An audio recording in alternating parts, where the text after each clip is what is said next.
All right. A digital identity or digital ID is a representation of a person's real self online. Just like in the real world, there are many unique identifiers that can make up a digital identity. These include personal information like name and date of birth, email addresses. So basically, a digital identity or digital ID is a representation of a person's real self online. I want to start off by giving all praises. Let me say Barakatah Yahweh, Barakatah Yahweh Shai, Barakatah Yahweh, Barakatah Yahweh Shai, Barakatah Yahweh, Barakatah Yahweh Shai, Kol Halala Yahweh, Bahashim Yahweh Shai, Bahashim Racha Kodash. Double honors to my apostles, elder bishops here in Great Millstone who rule well. Salutations to the Lord's hopeful elect scattered abroad. Shalom. All right, I'm the brother Taza War from the GMS New Jersey camp. Just here with a few videos I like to share. I thought was interesting. Hopefully we can get through them. There's not too many, but you know, as always, you know, push the button, flow in the spirit. All right, I don't really have precepts, but whatever comes to mind through the spirit and power of Yahweh Bashim Shai, I grab. All right. If you brothers are watching, I appreciate it if you leave your precepts on the comment board, you know, your thoughts or whatever, you know, as long as it's pertaining to the topic. And at the end of the day, hopefully you're edified. All right. The word edify means to build. So hopefully it builds upon your faith toward Yahweh Bashim Yahweh Shai. All right. So let's play this video. I just left the room where we had the negotiations about the digital identity, and I have bad news. The member states and the European Parliament came to an agreement. That means that probably not far from now, the digital identity will be effective in the European Union. Right after this agreement, Commissioner Breton said, now we have the digital identity wallet, we have to put something in it. And what he meant was the digital euro, also known as the central bank digital currency. And this is a very bad development. They always promise us not to make this connection. And even a lot of experts, privacy experts and security experts, warned also last week this is a very bad idea for our privacy and our freedom.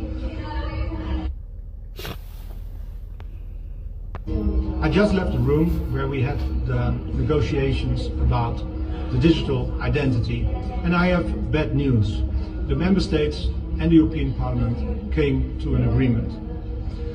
That means that probably not far from now, the digital identity will be effective in the European Union. Right after this agreement, Commissioner Breton said, now we have the digital identity wallet, we have to put something in it.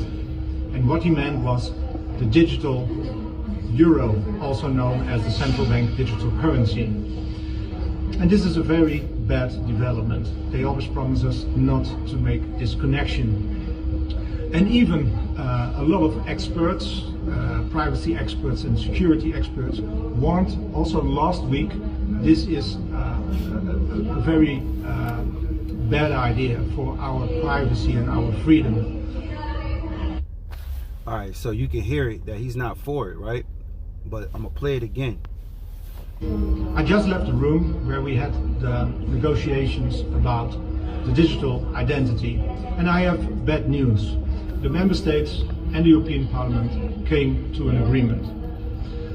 That means that probably not far from now, the digital identity will be effective in the European Union. So the digital ID will be affected in the European Union. All right, so this is you know, big news.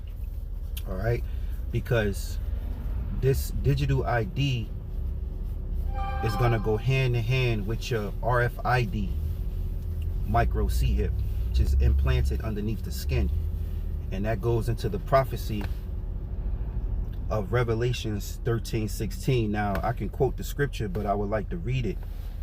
Okay, so let's get this scripture read. Revelations 13:16, and he calls of all, both small and great, rich and poor, free and bond, to receive a mark in his right hand or in their foreheads, and that no man might buy or sell, save he that had the mark, or the name of the beast, or the number of his name. Here is wisdom. Let him that have understanding count the number of the beast, for it is the number of a man, and his number is 666. So that word mark, when you look it up, you should know by now, it goes into the Greek word charagma, which means a device, brand, or pricked, okay, underneath the skin. It's a device that goes underneath the skin. All right, even going into the root word charax, which is the actual device that puts the charagma underneath the skin. So it's really no getting around it. And the key points here, the word mark itself, and it says no man might buy or sell, right? Dealing with commerce, with the real ID, which he, like he said, the European Union is putting it in motion now. It's established, and soon, he said, in the near future, they're going to be using it. And like he said, you know, since we have this wallet, we got to put something in it. So it's going to start, you know, with this, you know, I believe, in my humble opinion, all right, it's the tactic of gradualism and conditioning, and then eventually, you know, as the benefits of it, the convenience of it, you know, of course, the campaign and the marketing of these neat devices to actually have this ability. They need that catapult, if I'm making sense. You know, they have to gradually, and then make it conditioned, so that now you don't look at anything else. You know, Jake, or let me say, especially here in America, all right, remember, what is Great Britain? The mother of America. All right.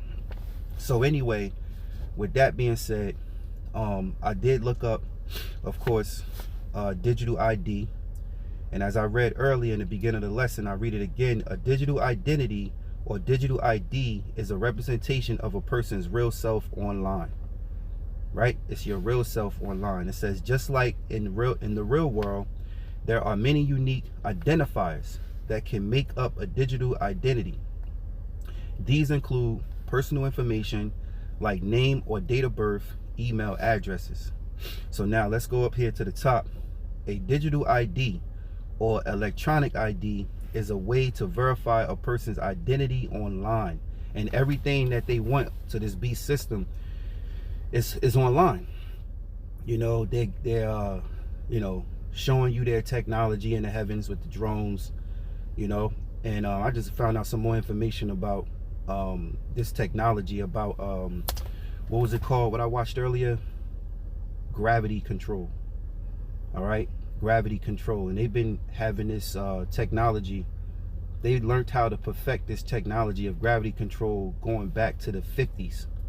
You know, one guy was breaking it down. He said, yeah, no, this is Eddie Laxton. So Eddie comes around the corner and sees a man in front of a craft. And he gets out of his car, walks over, and the man sees him and gets back in his craft and takes off. But a man with a cap with English letters writing on it, and numbers TL197 are written on the side of the craft. And then he hears this low hum going off, and he sees all the landing gear. And this is an Air Force guy who says, clearly this is a man-made craft that I saw, man-made craft in 1966, and a very credible witness. And this was reported to Project Blue Book, and another witness saw this craft fly away too. But this is just one of many cases that point to man-made UFOs and man-made craft. Yeah, well, and that's the thing that fascinates me, is that I started to think, well, what's the history here? There's all sorts of newspaper articles in the mid-50s about gravity control, and you see that it's sort of there's a lot of activity in the 50s, and then it suddenly disappears in the 60s. Conveniently. And so there's many cases where this long shark-like fin at the electrostatic wick, or there's other cases in Chula Vista in Northern California, where this saucer with all these hooks comes down and all the static electricity, and then the witness sees it fly over and hook onto a high tension power line and makes it glow red, and then zips off and comes back, and it acts in a weird way that is man-made and not E.T. E.T. doesn't need hooks and electrostatic wicks and none of that stuff. So this is the giant secret, is I think that in somewhere in the late 50s or early 60s that we figured out the equations for gravity control. Yeah. But it was a form, if you want to say, or an interview. Watching those interviews be kind of long, but if you're interested in it, you'll watch it. But he was bringing out some edification, some information about that anti-gravity, or what you say, gravity control. And so now they got replicas, with the shadow governments, which is basically over the mind control that we know, right? And they able to mimic themselves as if they was the angels of the Most High. So it says, let's bring this back, right? A digital ID or electronic ID is a way to verify a person's identity online. It can be used to access online services such as banking, there go commerce, without the need for physical documents or password. Digital IDs can be issued by a government, company, or created by an individual. So this is the gradualism, and I'm pretty sure there's going to be some neat features, and the convenience of it is going to overwhelm, people here in the States, as it's going to overwhelm those that's in, Europe. All right. So let me play it again from the beginning so you can hear it again. I just left the room where we had the negotiations about the digital identity, and I have bad news. The member states and the European Parliament came to an agreement. It means that probably not far from now, the digital identity will be effective in the European Union. Right after this agreement, Commissioner Breton said, now we have the digital identity wallet, we have to put something in it.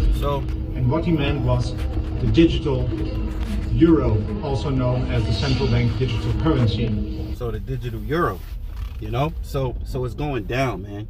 All right, the Lord is going to fulfill that prophecy. When every time I hear digital ID, I think of the prophecy, because it leads right into it. All right, it leads right into it. So let me read this here. Digital ID can have many benefits. It says, including reduce password fatigue. Digital IDs can consolidate identity verification into a single method, reducing the need for multiple passwords. And that's why they gradually, with these cell phones, you can use your fingerprint, you can use your eye scan, to get you away from the password, the numbers and the words. It's a lot better to have passwords than registering your thumbprint or your eye scan. That's all online identity, and got their fingerprint. Guess what? I'm pretty sure they'll have it on data through your iPhone, just like your iris scan.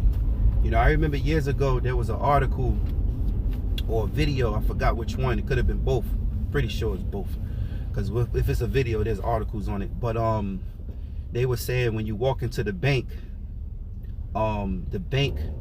cameras, Big Brother, will identify you as soon as you walk in.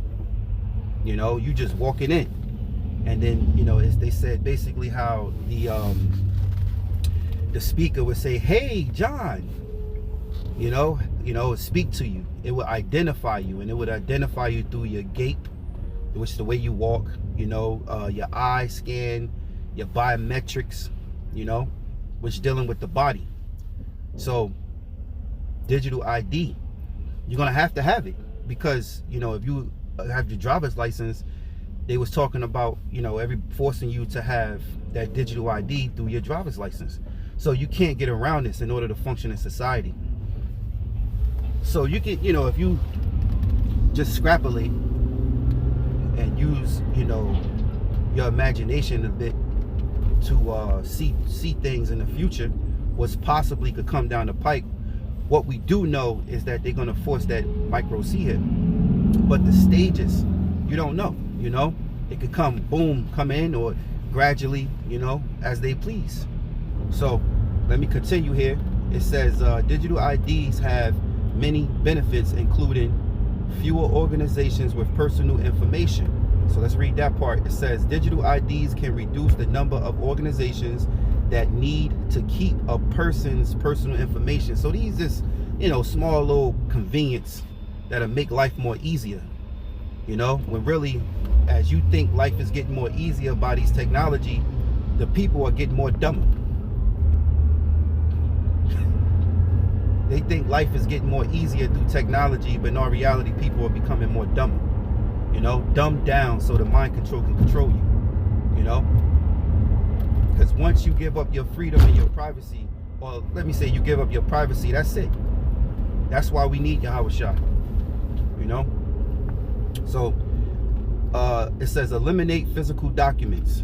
Digital IDs can eliminate the need for physical documents for people who don't have access to traditional forms of identification. Right, so it says some examples of digital ID include Delta Digital ID, a technology that allows Delta customers to check bags and go through security without physical government ID. So it's going to make it easier at the airports. You don't have to get your bag checked. They scan you. It says a technology that allows Delta customers to check bags and go through security without physical government ID. All right, it says California Digital ID, a project that is currently in the plot phase, testing platforms with partner agencies. So, that's basically, what you get when you look up Google. So let me continue, let the rest of this video play. This guy, he's not for it. He's telling you to reject it, but it's coming down. It's coming down to the wire, and it's going to come to pass. Okay. And this is a very bad development. They always promise us not to make this connection. It's a very bad development because it's going to take away your privacy, and they're going to own you. Because once it's established through the beast system that we're in now, right? The image of the beast, which is the beast system. It's not the image of the beast, meaning, JC, or that the image of who you call Jesus Christ. It's actually talking about his system that we're in. All right, going back to the Roman Empire, the pagan Roman Empire. Today we're in the modern day of the pagan Roman Empire, and their system is stronger than ever. Okay, because they have technology, they have more knowledge than they did back then, and they're using it to their advantage to control everyone. The goal of the elites is to control you. They don't need your money because they have it all. They already have the power. They already got the respect because they hide in secrecy, and they're over all of these organizations that, and administrations that's built here in this place to make this system. And now they want full control. All right, full control of your everyday existence. Meaning they want to know what time, you left your house at work. What did you eat? The scriptures tell us how they want to sit in the temple of the Most High and be as though they is the Most High. They want to know your thoughts. They want to be in your head. They want to know what you're thinking before you manifest it with your tongue. Yes, it gets that deep with the micro C hip, which is the MOTB. Know where, understand where the agenda is headed. And you'll be foolish to not consider what their agenda is. that shows you don't have wisdom. Going back to the precept, let me read this last part again. Revelations 13 and 18, it says, here is wisdom. Let him that have understanding count the number of the beast, for the number of, it says, for it is the number of a man, and his number is 666, which is going into high phi stigma. The word stigma has two meanings. One, you know, a stigma is somebody known for something. You know, they known for what they do, so they carry a stigma. And also the word stigma means to prick, to stake, like a stake, to stab, you know, like a stake that goes into the ground, to prick. And that's what it is. So there's really no getting around it as you read, you know, the prophecy. It deals with commerce. The word mark itself is karagma. The root word for karagma is karax. Then you got the number of a man, 666, which is 666. You know, all of it has meaning, and we understand it. You know, it don't. If anybody, like Apostle Tahar said, if anybody teaching differently, then the Most High ain't dealing with them, and that's the truth. That ain't pride. That ain't to boast. That's the truth. It's coming down the pipe. So let's continue. Salaki. And even a lot of experts, privacy experts and security experts, warned also last week this is a very bad idea for our privacy and our freedom. See? If you have to... All right, he said it's a very bad idea for their privacy and their freedom. Which you don't have freedom, you have liberty. You know, I mean, you can argue if you want about that, but you have liberty. You know, they allow you to live at your house.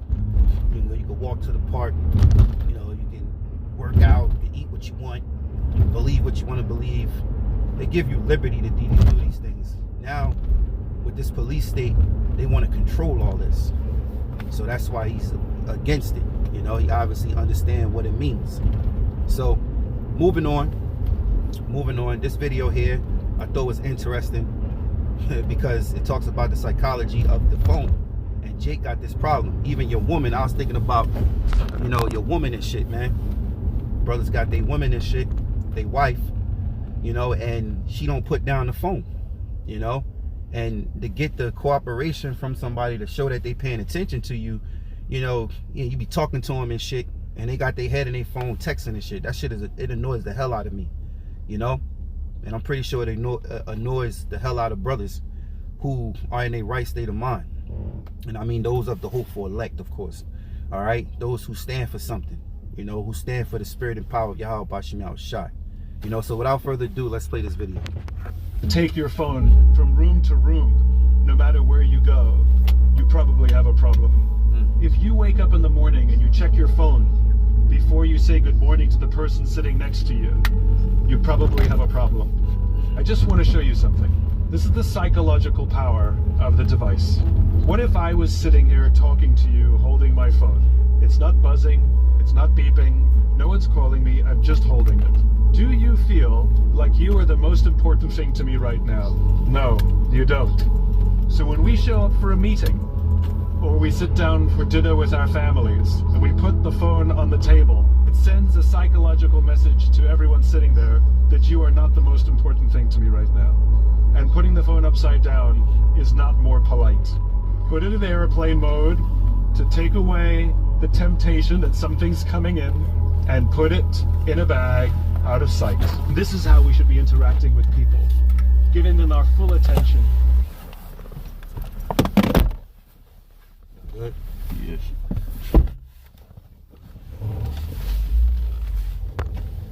If you have to take your phone from room to room, no matter where you go, you probably have a problem. If you wake up in the morning and you check your phone before you say good morning to the person sitting next to you, you probably have a problem. I just want to show you something. This is the psychological power of the device. What if I was sitting here talking to you, holding my phone? It's not buzzing, it's not beeping, no one's calling me, I'm just holding it. Do you feel like you are the most important thing to me right now? No, you don't. So when we show up for a meeting, or we sit down for dinner with our families and we put the phone on the table, it sends a psychological message to everyone sitting there that you are not the most important thing to me right now. And putting the phone upside down is not more polite. Put it in airplane mode to take away the temptation that something's coming in, and put it. That's a good point. You know, turning your phone upside down does not mean that's polite. You know, it's really rude when you're talking to somebody and they got their head in their phone. You know, and that's why I said it reminds me of your woman. You know, because these women got a problem with their phones. You know, they can't stay out of their phones. Even when you're talking to them and, you know, it's talking about important things, it's like everything is more important than what you're saying. So it's rude. And like you said, it's psychological, you know? So it makes sense, man. See how these phones, going back to the other video, the gradualism and conditioning, these phones have become a part of your life. You know, you got to take it everywhere you go. And you don't notice these things, but, you know, they work on you. You know, you go into the bathroom, wherever you go. And like you say, he made some good points here. In a bag, out of sight. This is the important thing to me right now. And putting the phone upside down is not more polite. Put it in airplane mode to take away the temptation that something's coming in, and put it in a bag, out of sight. This is how we should be interacting with people, giving them our full attention. You see? So that goes back to what I had said as well, that this technology, they think that it's making life more easier, is actually making people more dumber. You know, that's why everybody has a short attention span nowadays. You know, let me play this video here. We have got to intercept this plan and stop it, or if you think 9/11 and the Iraq War was a clusterfuck, this is going to be that 1,000 times worse. That is, that there's a group of people who control this issue that are trying to provoke an interplanetary incident. So the next war, World War III, will be interplanetary. And there is a serious group of nut jobs, and they have to be put on a leash and stood down fast and quickly. This group started releasing stuff to the CNN and Washington Post and New York Times. Every bit of information they're putting out has the spin, it's a threat to the national security, our sovereignty has been invaded. It's the kind of brainwashing that's already started to try to convince the public there is an alien threat. You know, the future, what we're going to do and have on this planet is hanging in the balance, and we're going to have to wake up. The most dangerous information that you know. Oh boy. They're going to hoax an alien threat, I'm quoting, and it's all a lie. So we are actually in the last year at the point where they've started on that plan. See? And that's what we've been saying. Because they have, like I said a little bit earlier, what I found out, just watching, you know, videos and researching what these guys are saying, these certain whistleblowers are spilling the beans that, you know, the shadow government, the government that's over the government, if you want to say, or how you say it, back in the 50s, they found out how to control gravity, you know, anti-gravity. And now they done made replicas, you know, chariots that look like the angels' chariots or the Most High's chariots, if I should say right. And they're doing some diabolical shit. One guy in the interview that I saw, he was saying how, matter of fact, he was actually there. He was part of the army, and you gotta hear his story. He said basically he saw these men coming off the craft, and it was, you know, you could tell that it was man-made, but what they were actually doing was kidnapping people. I know in AOs, at least where you have friendlies, you want to identify who's what, because that's how you're going to coordinate between everybody, if you know who's friendly, who's not. So if you're having to do anything like airstrikes, close air support, CASEVACs, you know what to say and what they look like. Paint the picture for what you're getting into to provide other people that intel. And these guys were just uniform black, ball caps, and it's just, you know, it's very obvious that these guys didn't want to be identified, but they had American dialects, they had American lingo, similar to what Marines would use, or at least military. So that's why my suspicion is, I think that these guys at one point were uniform military, and maybe they got swept into this program, whatever it is. Mm-hmm. Could you see their faces? I did. Three of the guys had facial hair, right? Kind of stubble. Some of them kind of not really long beards, but like an operator look, you know what I mean? Yeah. Rest of the guys didn't. Some of them had kind of blonde hair, at least you can see from right here. Some of them had like black hair, and then just regular white complexion. Some of them had blue eyes, some of them brown eyes, and I think one guy that I saw had, he was the one that was mainly focused in on us as we were getting searched. And you can see he had kind of like grayish blue eyes. So I don't know what military force. I mean, obviously it's not conventional. Yeah. Because, the question, if they ever come out and they decide to ever do this and say, yeah, I was there with these guys, I would have a question. The question would be, why did you let us go? Or what were you guys thinking? Or why were you guys doing this, for the matter? Because this isn't something that, me consciously, there's a lot of things, especially finding out that this happens to do with human trafficking. Morally, I could never do that. That's why you have a lot of, he said a lot of people go missing during the time of the disasters. When they got the big hurricanes and everything, it's a big disaster. People go missing where they get picked up, And he said, it's a little bit in that video. If I can find it, I'll post it. If I can't, because it's a lot of videos I watched. But I probably can find it though. But you heard what he said. Let's play the video again.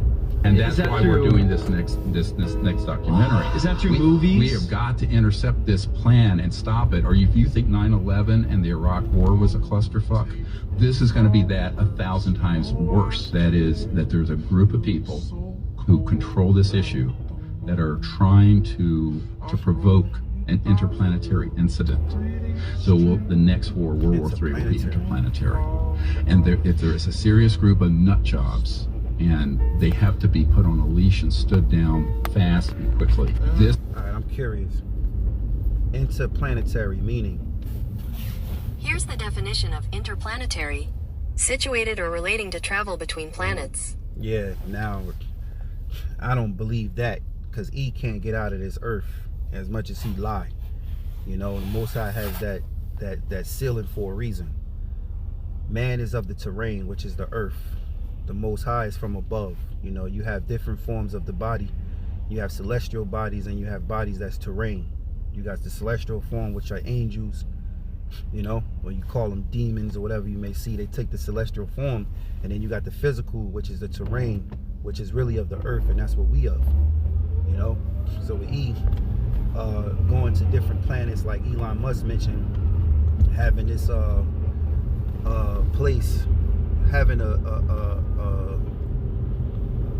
station on Mars and trading goods from Earth to Mars, or exchanging from Earth to Mars. What's wrong with this dude? Salakia. That ain't never happening. All right. This is why our Lord Yahweh Shai is coming back, because these devils are reaching a boundary that they can't pass, and that's in the book of Job, Job 14. So, I played that. Let me play this last video clip here. That was Ratzinger. Perfect name, in my opinion. Staged alien invasion. I just talked to you about that. There's that wonderful Pope that was Ratzinger. Perfect name, in my opinion.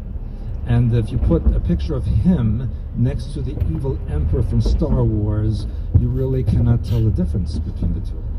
The Hawking, that we should be careful about aliens, because they are not nice, and they can be us project as transmitted from satellites in orbit. And you can see on the top right there how that technology is accomplished through cameras and lenses, and actually using 3 different beams focused on the same point, which create a multi-dimensional image that looks very real. And you can even make them move. And you can even create religious figures in the sky that will actually speak to you in your mind using mind transfer technology. You will hear commands in your own language that can usually take the sound of your own voice so that you think it's coming from